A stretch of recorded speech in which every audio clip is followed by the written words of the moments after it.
हरिओम। असंतुलित खान पान, जन्म कुंडली और कुछ सरल उपाय।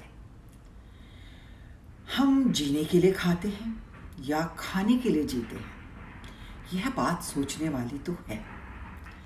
बहुत अधिक या बहुत कम खाना दोनों ही कुंडली में असंतुलन का संकेत देते हैं और शारीरिक और मानसिक दोनों के स्वास्थ्य के लिए हानिकारक है। जैसे इस पहेली का जवाब देना नामुमकिन है कि मुर्गी पहले आई थी या अंडा, इसी तरह खान पान का विकार मानसिक असंतुलन की वजह है या मानसिक तनाव की वजह से यह विकार है। यह समझना बहुत ही मुश्किल है क्योंकि इनके बीच की रेखा बहुत बारीक है।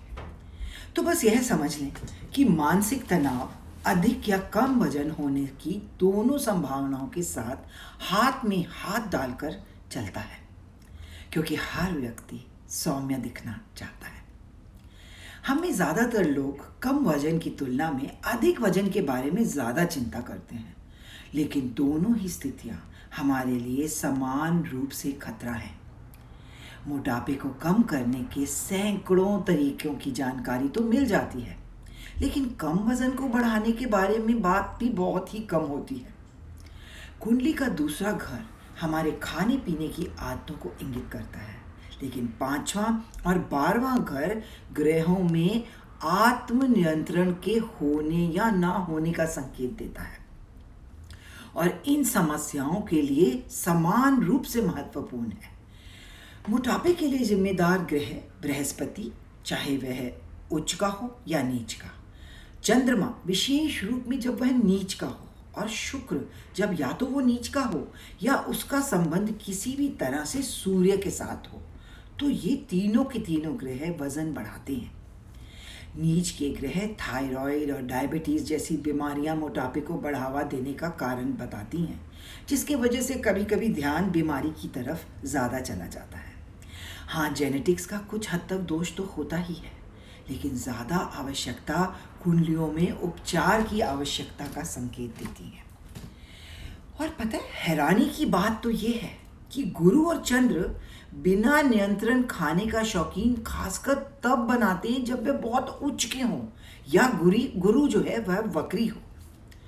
लेकिन जब शनि या उच्च का मंगल इन ग्रहों पर दृष्टि डालते हैं तो ठीक इसके विपरीत होता है।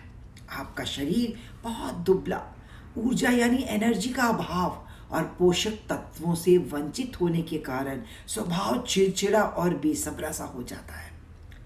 एनोरेक्सिया एक ऐसी चरम बीमारी है जो अधिक वजन के डर के कारण भोजन के लिए एक विरोधाभास पैदा कर देती है और जीवन के लिए भी खतरा हो सकता है। आमतौर पर इन दोनों स्थितियों में दिमाग के क्षेत्र कुंडली में स्वस्थ नहीं होते। जुनून, डिप्रेशन और विद्रोह का संकेत साफ साफ दिखाई देता है। कई बार वजन ज़्यादा और कम दोनों स्थितियों के लिए पेशेवर मदद की ओर मुड़ना बहुत ही ज़रूरी हो जाता है।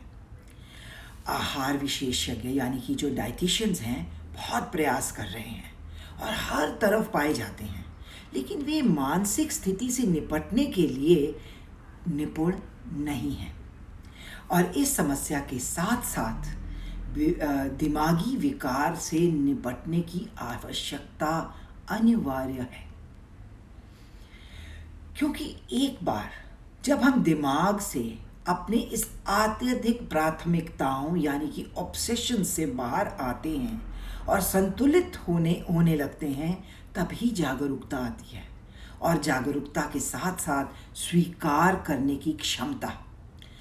हम इस समझ आने के साथ साथ ही बहुत कुछ हमारे अपने हाथों में आ जाता है। कई बार हम देखते हैं कि पूरे परिवार खाने की आदतों की वजह से ऐसा लगता है जैसे हर सदस्य मोटापे का शिकार है।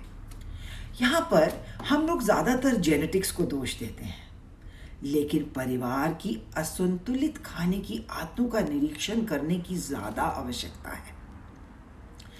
स्वस्थ भोजन जुम्मा जिक्र में आया है। ये एक ऐसा फैशन है जो आकर्षक है और सभी का ध्यान इस ओर मुड़ना आज की बहुत बड़ी ज़रूरत है। संतुलित स्वस्थ भोजन का मतलब है भोजन में प्रोटीन, फैट्स और कार्बोहाइड्रेट्स हर तरह से संतुलित।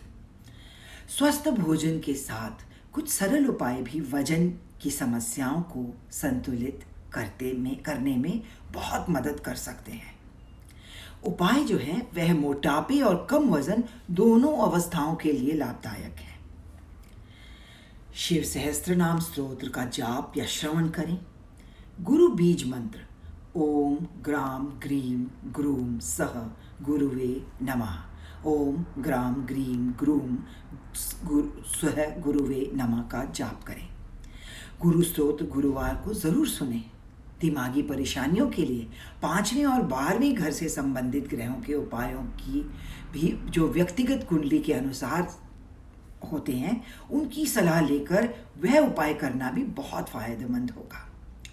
शनि, मंगल और राहु को शांत करने के लिए दान करना भी इन परिस्थितियों में बहुत फायदेमंद होता है।